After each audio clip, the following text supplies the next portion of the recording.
भारत की धरती पर एक समय एक महान सम्राट का राज्य था। उसका साम्राज्य इतना विशाल और समृद्ध था कि चारों दिशाओं में उसकी शक्ति और न्यायप्रियता की चर्चा होती थी। राजा के 6 पुत्र थे। सभी राजकुमार वीर, शूरवीर और गुणों से संपन्न थे। समय के साथ 6 पुत्रों के विवाह भव्य समारोहों में हो चुके थे। राजमहल उत्सवों की स्मृतियों से भरा था, लेकिन सबसे छोटा राजकुमार अब तक अविवाहित था। वह छोटा पुत्र बाकी भाइयों से अलग था। उसका स्वभाव गंभीर था, किंतु उसके भीतर असीम जिज्ञासा और दृढ़ संकल्प छिपा था। वह तुच्छ सुख सुविधाओं से अधिक साहसिक यात्राओं और चुनौतियों की ओर आकृष्ट रहता था। एक दिन राजकुमार महल के आंगन में बैठा था। ग्रीष्म की दोपहरी थी और उसके गले में प्यास उठी। संयोग से उसी समय उसकी सबसे छोटी भाभी वहां से गुजर रही थी। राजकुमार ने सहज भाव से उससे कहा कि उसे एक पात्र जल दे दे। यह साधारण सी बात भाभी को बुरी लगी। उसने सोचा कि इतने सेवक और दासियां मौजूद होते हुए उससे क्यों पानी मांगा गया। उसके भीतर अहंकार और तिरस्कार का भाव जाग उठा। उसने व्यंग्य से कहा कि यदि उसमें इतना ही साहस है तो जाकर रानी पद्मिनी को लेकर आए। भाभी के ये शब्द राजकुमार के हृदय में बिजली की तरह गिरे। वह अपमान से जल उठा। उस क्षण उसके भीतर प्रतिज्ञा का ज्वालामुखी फूट पड़ा। उसने तय कर लिया कि जब तक रानी पद्मिनी को अपने राज्य में लाकर नहीं खड़ा करेगा, तब तक महल का अन्न और जल स्पर्श नहीं करेगा। रानी पद्मिनी कोई साधारण नारी नहीं थी। उसका नाम 7 समुद्रों के पार बसे सिंगल द्वीप की रानी के रूप में विख्यात था। उसकी सुंदरता और बुद्धिमत्ता की चर्चा चारों ओर थी, किंतु वहां पहुंचना असंभव माना जाता था। कहा जाता था कि उसके महल की रक्षा भयंकर राक्षस, मायावी प्रहरियों और जादुई जाल से होती थी। राजकुमार ने अपनी प्रतिज्ञा की बात महल में किसी को नहीं बताई। उसने सीधे अपने वजीर के पुत्र को बुलाया। वजीर का बेटा उसके प्रति अत्यंत निष्ठावान और बुद्धिमान था। राजकुमार ने उसे सारी बात बताई और कहा कि वह यात्रा पर साथ चले। दोनों ने 2 घोड़े तैयार किए। वजीर के बेटे ने यात्रा के लिए भोजन, पानी और आवश्यक वस्तुएं बांध दी।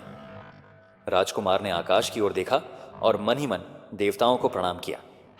फिर बिना देर किए वे महल से निकल पड़े। पहली ही रात उन्होंने एक अमराई में विश्राम किया। वहां की ठंडी छांव ने उनकी थकान कुछ कम की। वे सुबह होते ही आगे बढ़ गए।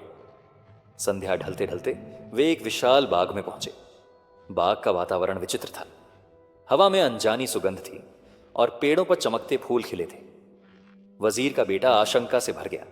उसने कहा कि यह स्थान साधारण नहीं लगता, किंतु राजकुमार ने हंसकर उसकी बात टाल दी और कहा कि डरने से यात्रा पूरी नहीं होगी। उन्होंने घोड़ों को पेड़ से बांधा और पास के एक ऊंचे वृक्ष पर चढ़ गए ताकि रात सुरक्षित कटे। जैसे जैसे अंधेरा गहराता गया, अचानक आकाश से दिव्य प्रकाश उतरने लगा। एक एक कर सुंदर परियां उतर आईं। उनके हाथों में रत्न जटित पात्र थे, जिनसे उन्होंने बाग को गुलाब जल से महकाया। कुछ परियों ने कीमती कालीन बिछाए और रत्न जटित सिंहासन सजाया। फिर उड़न खटोले से उनकी मुखिया उतरी, जो अत्यंत मनोहर राजकुमारी के रूप में थी। उसने आदेश दिया कि जो अतिथि यहां आया है उसे लाओ। एक परी सीधी उस वृक्ष के नीचे पहुंची जहां राजकुमार और वजीर का बेटा छिपे थे। उसने राजकुमार को बुलाया। राजकुमार निडरता से नीचे उतरा और राजकुमारी के पास पहुंचा। उसने राजकुमार का स्वागत किया और कहा कि वह वर्षों से किसी ऐसे वीर की प्रतीक्षा कर रही थी। उसने विवाह का प्रस्ताव रखा। राजकुमार ने विनम्रता से मना किया और अपनी प्रतिज्ञा बताई। राजकुमारी ने उसकी निष्ठा देखकर उसे एक जादुई अंगूठी दी। उसने कहा कि यह अंगूठी हर माया जाल से उसकी रक्षा करेगी। साथ ही उसने शर्त रखी कि जब वह पद्मिनी को लेकर लौटे तो उसे भी अपने साथ ले जाए। राजकुमार ने वचन दिया और वहां से विदा हो गया। अगले दिन दोनों एक छोटे से घर के पास पहुंचे। थके होने के कारण उन्होंने वहां विश्राम करने की सोची। अचानक भीतर से एक भयंकर काला नाग निकल आया। उसकी फुफकार से धरती कांप उठी। राजकुमार चौंक गया। नाग सीधा उसकी ओर झपटा, किंतु वजीर का बेटा तलवार खींचकर आगे बढ़ा और पूरी शक्ति से प्रहार किया। नाग तड़पता हुआ वहीं ढेर हो गया। राजकुमार ने राहत की सांस ली और वजीर के बेटे की वीरता की प्रशंसा की। अब उनकी यात्रा उन्हें एक गहरे अंधकार से ढके जंगल में ले गई। चारों ओर घना सन्नाटा था। कभी कभी किसी जंगली जानवर की गर्जना सुनाई देती। अचानक एक बाघ झाड़ियों से निकलकर उन पर झपटा। घोड़े भयभीत होकर उछल पड़े। राजकुमार ने तुरंत भाला फेंका और बाघ के सीने में भेद दिया। वजीर के बेटे ने तलवार से वार किया और बाघ वहीं धराशायी हो गया। जंगल में रात बिताना आसान नहीं था। उन्होंने एक वृक्ष के नीचे घोड़े बांधे।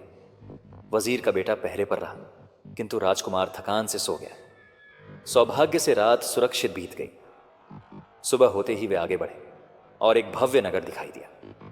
उसकी गलियां स्वर्णमयी दीवारों से घिरी थीं और लोग अलौकिक से प्रतीत होते थे। राजकुमार नगर की सुंदरता से आकर्षित होकर भीतर चला गया। वहां एक बूढ़ी औरत ने आकर उसे अपने गले से लगाया और कहा कि वह उसका खोया बेटा है। राजकुमार कुछ समझ नहीं पाया और उसके साथ उसके घर चला गया। लेकिन वह औरत कोई साधारण स्त्री नहीं थी, वह एक भयानक जादूगरनी थी।